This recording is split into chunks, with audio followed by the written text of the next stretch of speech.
E o bom amor de Deus esteja iluminando cada coração nessa manhã. Nós estamos em poucos aqui, mas eu estava olhando aqui, nós estamos com 152 pontos de irmãos assistindo o culto. Louvado seja o Senhor por isso. E o meu desejo é que esse primeiro sábado seja de comunhão, ligação com o céu e de crescimento espiritual, mais e mais. Possamos cada dia formar propósitos mais fortes, mais firmes com Jesus. As meninas cantaram assim: Jesus vai voltar, estou perto do lar. Deve ser a nossa esperança na terra. Vida de promessa ou vida de fé? O hino que nós cantamos diz assim: tua fé Jesus contemplará. Primeiro ele começa o pensamento. Deus promete grandes coisas, são muitas. Mas Deus faz o que também?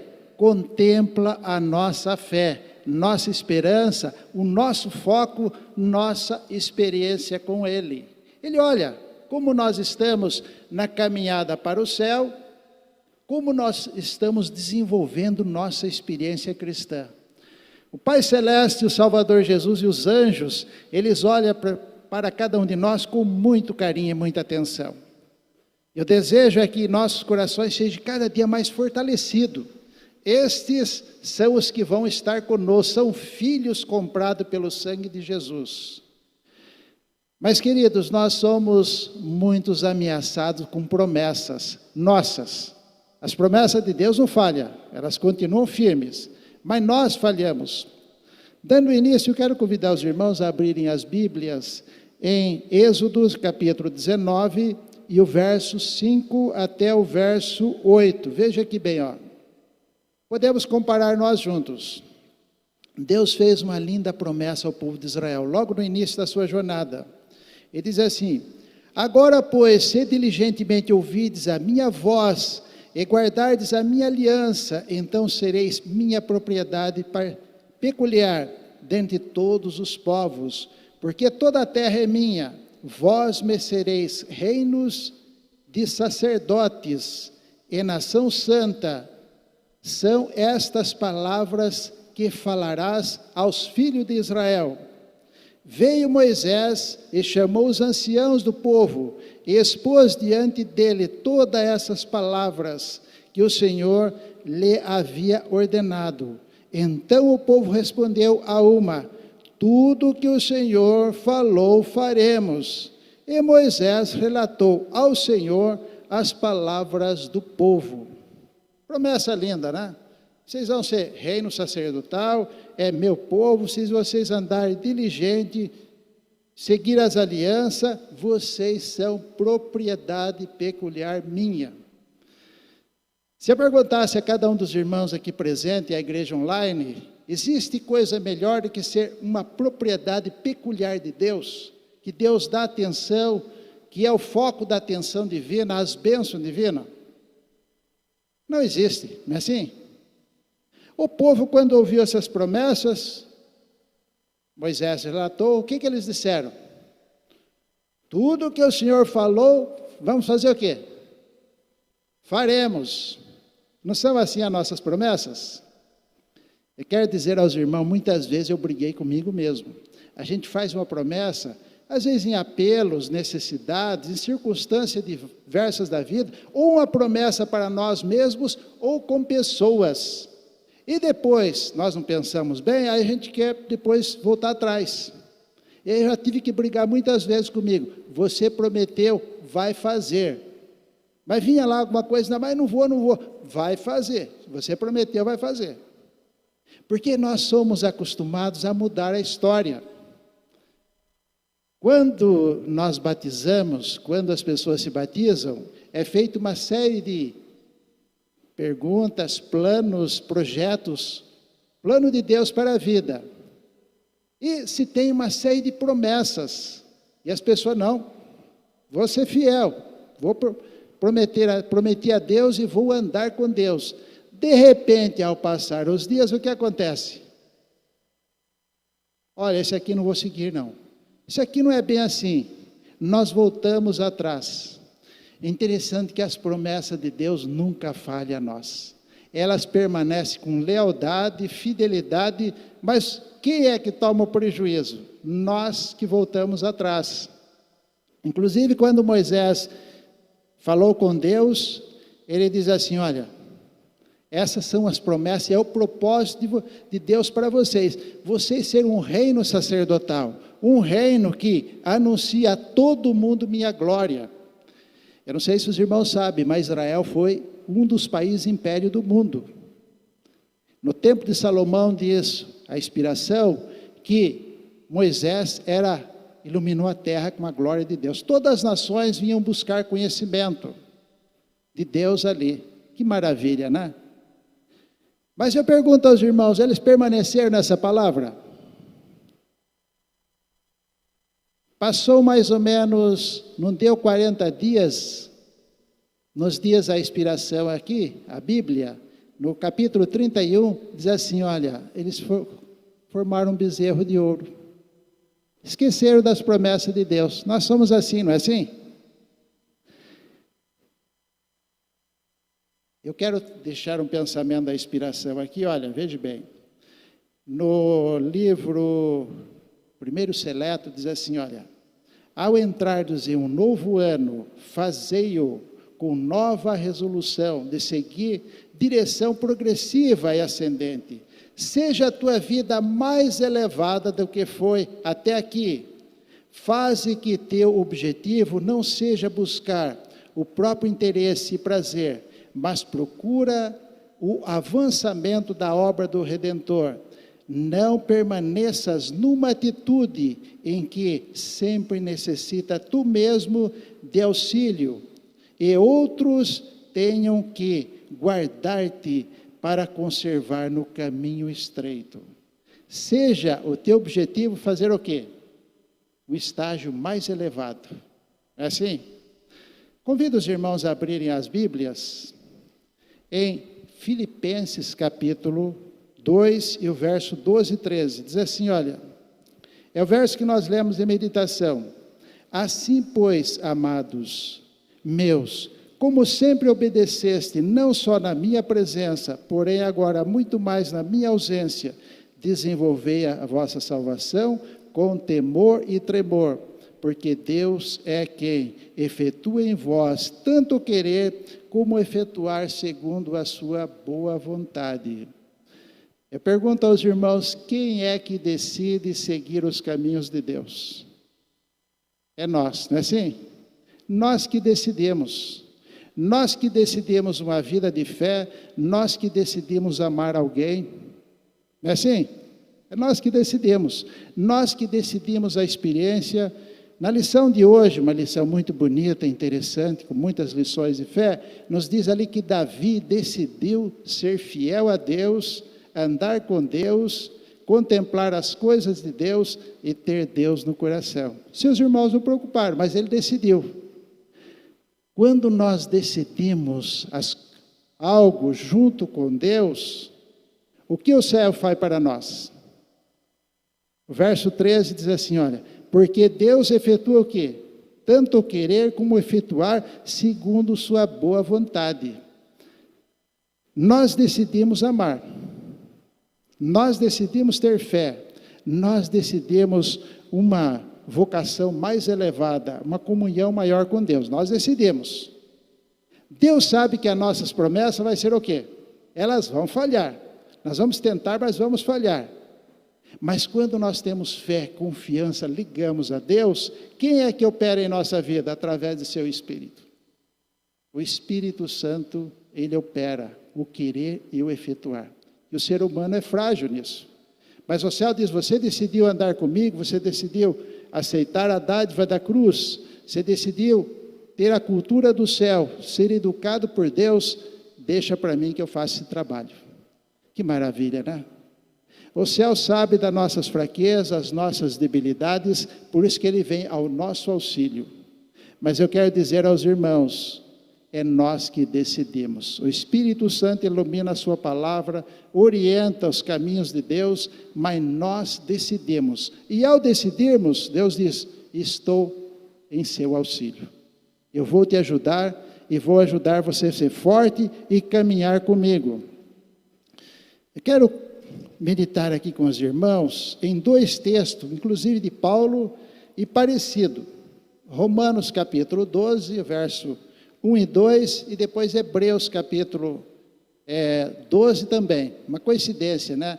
Que traz uma mensagem muito profunda. Diz assim, olha: rogo, pois, irmãos, que pelas misericórdias de Deus, que apresenteis o vosso corpo em sacrifício vivo, santo e agradável a Deus, que é o vosso culto racional, e não conformeis com esse século, mas transformai-vos pela renovação da vossa mente, para que experimenteis qual seja a boa, agradável e perfeita vontade de Deus. Rogo-vos, Paulo experimentou isso, que pelas misericórdias de Deus apresentemos o quê? O nosso ser, o nosso corpo, santuário de Deus, como o quê? Um sacrifício vivo, não é assim? Sempre nós devemos lembrar, fui comprado pelo sangue de Jesus na cruz, pertenço a Ele, devo viver para Ele. E deixar todas as nossas cogitações, de lado, entendermos o alvo, o propósito, e isso será um culto agradável, santo e vivo. Deus respira e derrama a bênção sobre cada um de nós. E não conformeis com esse mundo. Os irmãos perceberam que às vezes, ao assistirmos muitas coisas, nós começamos até a conformar e achar que aquilo é normal? Isso acontece. Mas Deus diz assim, não conformeis com esse mundo. Nós não devemos conformar com as injustiças, com as coisas erradas, com os erros dessa terra, mas nós devemos, pela graça de Deus, ser renovado na mente. Eu pergunto aos irmãos, o que significa ser renovado em mente? O profeta Isaías, Deus diz assim, os meus pensamentos não são os vossos pensamentos. Renovado na mente é deixar a mente de Deus ser a nossa mente. E esse é o trabalho do Espírito Santo. A gente gostar daquilo que Deus gosta, amar aquilo que Deus ama, ter uma mente daquilo que é bom, aquilo que é justo, as coisas celestes. Esse é o propósito de Deus, é ter a mente de Deus, né? Renovado na mente, porque a nossa mente carnal, nós recebemos a herdade de pecado, e vamos perder ela só quando formos transformados de mortais para imortais. E existem tendências, mas é o propósito de Deus, através da sua graça, que tudo isso seja subjugado diariamente, não é assim? Vai ficando para trás, até que a mente de Cristo passa a ser a nossa mente. Até Paulo diz aos Colossenses, ele diz assim, nós temos a mente de Cristo. Paulo passou a viver tão perto de Deus, ele amava tanto a Deus, que aquilo que Deus gostava, numa miniatura, ele também gostava e amava. Muito bom, né? Esse é o propósito de Deus. E diz assim, olha, para que experimenteis a boa e agradável, perfeita vontade de Deus. Queridos irmãos, quando nós deixamos viver pela fé, andarmos com Deus, deixar Deus operar em nossa vida, nós vamos experimentar a boa e perfeita vontade de Deus. Ao estudarmos a sua palavra, nós entendemos que bom é isso. Esse propósito de Deus para a minha vida, como é bom. Às vezes nem entendemos bem o assunto, como certos princípios da igreja, não entendemos bem. Mas nós vamos entendendo e vamos entender, isso é muito bom para mim. E esse é o propósito de Deus para nossas vidas na terra, para que experimentemos cada dia mais a vontade divina. É essa vontade que traz saúde, traz paz, traz descanso, nos eleva nesse mundo de pecado. Em Hebreus capítulo 12, verso 1 e 2 também, traz um paralelo de Romanos. Paulo também traz aqui um pensamento elevado para nós, diz assim, olha, portanto também nós, visto que temos a rodear-nos tão grande nuvem de testemunhas, desembaracemos de todo o peso do pecado que tenazmente nos assedia, e corramos com perseverança a carreira que nos está proposta. Ele diz, você não pode interromper essa carreira, vamos seguir essa carreira até o final. Nós que somos rodeados de tão grande nuvem de testemunhas, eu pergunto aos irmãos, quem são essas testemunhas? Já pensaram nisso? Muitas vezes nós pensamos que estão isolados, sozinhos, não é assim? Mas diz aqui uma grande nuvem de testemunhas. Lá em Zacarias capítulo 3, quando o anjo falou com Josué, ele diz assim, você vai estar entre os que estão aqui. E profetas e reis diz assim, os anjos acompanhavam Josué no seu trabalho de sacerdote e o povo, e mais ainda, um dia ele estaria junto, lá com o Senhor no céu, com os anjos. Queridos irmãos, o universo nos vê. Os irmãos pensaram nisso já? Todos os mundos não caídos, eles enxergam nós, e eles veem nossa atração para o plano da redenção, o nosso prazer pela vida eterna, a aceitação diária da ligação com Cristo, todo o universo vê, e os anjos de Deus também. Por outro lado também existe na terra uma nuvem de testemunhas, e eles passam perto da gente e dizem, isso aí é um crente, não é assim? E depois eles dizem assim, quando a gente anda com Deus e é fiel a Deus, ele diz, louvado seja Deus pela vida desse crente. Não estamos isolados. Nós somos rodeados por uma tão grande nuvem de testemunhas. As testemunhas celestes e as testemunhas da terra. Não é um privilégio? É um privilégio muito grande. Às vezes pensamos que estamos isolados, ninguém nos enxerga. Mas a inspiração diz que é assim. E ele diz assim, então você deve ser perseverante na carreira rumo à Canaã celestial. Deve ser fiel, deve ser um vencedor, deve deixar tudo que é errado e deve andar com Jesus na terra. Esse é o propósito de Deus. E o verso 2 diz assim, olhando firmemente para o autor e consumador da nossa fé. Jesus, o qual, em troca da alegria que estava proposta, suportou a cruz, não fazendo caso da ignomínia, e está sentado à destra do trono de Deus. Por que olharmos para Jesus? Se os irmãos olhar para o pastor da igreja, vai ter falha. Vou colocar com total confiança, embora ele tenha que ajudar a dar um testemunho. Se olharmos para as pessoas dessa terra, vai ter falha. Mas quando olhamos para Jesus, sua vida humana na terra ligada com o Pai, é uma vida perfeita.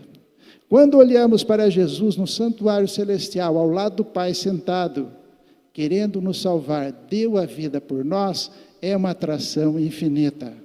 Quando passamos por provas e dificuldades, problemas adversos da vida, e olhamos a um Deus todo-poderoso ao lado do Pai, querendo nos ajudar e nos fortalecer, isso nos dá força e graça, nos alivia em nossa jornada. Quando olhamos para Jesus como sumo sacerdote ao lado do Pai, perdoando, aceitando, nos dando força, vitória e graça, nos encoraja, nos fortalece. Por isso que a Bíblia diz, olhando para Jesus, é a fonte da vida.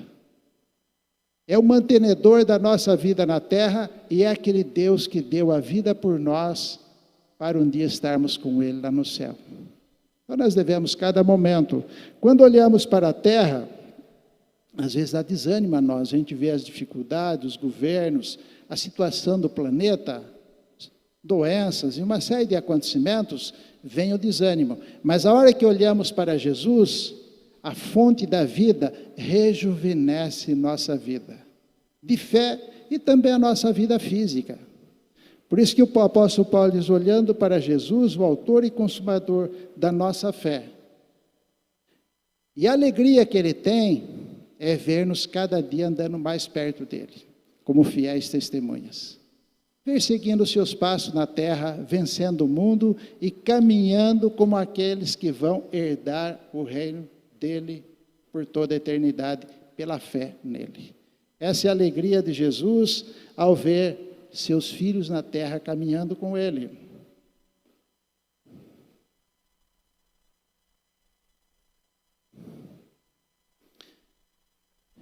Tem poucos pensamentos, a hora está bem avançada, não vou delongar muito. Diz assim a inspiração. Primeiro testemunho, página 330. A vida eterna é de infinito valor. Custa-nos tudo quanto possuímos. Foi-me mostrado que não damos o devido valor à vida eterna. Tudo quanto vale a pena possuir-se, mesmo neste mundo, tem de ser conseguido com esforço, com os mais penosos sacrifícios às vezes. E tudo isto simplesmente para obter um tesouro perecível. Seremos menos voluntários para revestir as lutas e fadigas, para fazer diligentes esforços e grande sacrifício a fim de alcançar o tesouro de imenso valor, uma vida que se prolongará como a vida do infinito, que é a vida de Deus. Custa-nos o céu demasiado, ela diz. A vida eterna vale tudo. Vale a pena. Ela diz aqui que muitos aqui na terra, ou nós mesmos, empenhamos com toda a força, quando nós queremos um curso, quando nós queremos algo, propriedades, algo, a gente empenha com toda a força. Ela diz assim, de muito mais valor deveríamos empenhar na vida eterna, porque é a nossa vida eterna. Tudo passa rápido na terra, né? Agora isso é um bem para toda a eternidade. Vale a pena nós sermos obedientes, vale a pena sermos fiéis e andarmos com Jesus. Fazermos propósitos firmes, crescentes, e olharmos para Jesus, autor e consumador da nossa fé. Essa semana uma irmã disse para mim, o irmão acha que esse ano que já estamos nele vai ser melhor? Que nós sempre desejamos felicidades, bem-estar, né? Eu disse, eu acho que não. Nós sabemos que Deus tem provisão. Essa epidemia, uma série de acontecimentos, mas nós estamos bem perto da breve volta de Jesus. Ao puxarmos os acontecimentos, vêm as provas e as dificuldades e os problemas que Jesus narrou ali em Mateus 24, eles vão acontecer. E nós que almejamos ver Jesus voltando nas nuvens dos céus, nós vamos ter que passar por essas crises, queiramos ou não queiramos. Então é melhor que passe para a gente logo ver Jesus voltando nas nuvens dos céus, e que gozo será estar com Ele por toda a eternidade. 2 pensamentos finais, diz assim, olha, Deus está guiando seu povo passo a passo avante, e Ele olha cada um de nós, um deles. A vida cristã é uma contínua batalha e marcha contínua, não há descanso dessa luta. É por meio de constante e incessante esforço que teremos a vitória sobre as tentações de Satanás. Estamos como um povo triunfando na clareza e força da verdade. Somos plenamente sustidos em nossos pontos de fé. Avassaladora quantidade de claros testemunhos escriturísticos. Carecemos muito, porém, de humildade, paciência, fé, amor, abnegação, vigilância e espírito de sacrifício bíblico. Deus está guiando passo a passo o seu povo adiante. E nós sabemos que nessa jornada nós passamos por provas, dificuldades, Satanás lança todas as tentações. Mas Jesus está ao lado do Pai sentado para nos dar força e vitória. Ele olha para cada um de nós, eu vos declaro vencedor. Se você crer, viver pela fé, tiver em comunhão comigo, você vai ser vencedor em meu nome. E nós devemos crer pela fé e vivermos assim. E o último pensamento de conforto a nós, diz assim, olha, o caráter celeste deve ser adquirido na terra. Por que nós não podemos viver de promessas? Porque a nossa promessa não é amanhã vou ser melhor. O ano que vem vai ser melhor. Não funciona isso para nós. Nós vamos ser a mesma coisa e às vezes vamos regredir. Nós temos que fazer firme nossa confissão em Cristo e viver pela fé. O caráter celestial deve ser adquirido na terra, ou jamais se poderá obter. Começa, portanto, imediatamente. Não tem iludas de que virá tempo em que podereis fazer mais facilmente um diligente esforço do que agora. É o que diz a inspiração, né? É no primeiro testemunho seleto, página 245. Às vezes nós pensamos, vai ter um tempo que eu vou ser melhor. Não. A Bíblia fala de hoje só. Hoje andar com Deus, hoje ter a alegria de Jesus, hoje experimentar o amor de Deus, hoje terminar o dia em paz com Ele, não é assim? Hoje encontrar com alguém, dar as boas novas do Evangelho, hoje viver fiel e temente a Deus. Cada dia aumenta a distância de Deus, não é eu que estou falando. E diz mais ainda, prepara-te para a eternidade como um zelo, tal como ainda não manifestaste. Educa a tua mente em amar a Bíblia, amar a reunião de oração, a hora da meditação e, acima de tudo, a hora que a alma comunga com Deus. Torna-te celeste na mente, se queres unir ao coro celestial nas mansões de cima. Queridos irmãos, nossa vida tem que ser de fé, confiança em Deus. E o hino que nós cantamos diz assim que Deus contempla a nossa fé, não é assim? Deus contempla a nossa fé. Que fé nós estamos exercendo? Que confiança nele, que experiência pessoal. Qual é o prazer de estarmos junto a Deus? Devemos desenvolver uma experiência elevada nas coisas de Deus. Logo Jesus está voltando nas nuvens dos céus. Os acontecimentos vão desenvolver mais e mais na terra. Mas nós temos um guia fiel do seu povo, que é Jesus sentado ao lado do Pai. Ele, além de ser o Rei, é o nosso Salvador, é aquele que nos ajuda e nos dá vitória após vitórias nele. E aquele que nos chamou para caminhar com Ele, é aquele que vai nos guiar até o encontro com Ele nas nuvens dos céus. Que Deus possa nos abençoar, fortalecer e dirigir o nosso passo, que a nossa confiança possa ser total no poder dEle. Nossa vida possa ser uma vida de fé, não promessa para nós mesmos, mas vida de plena comunhão com Deus. Que Deus nos abençoe para isso. Amém?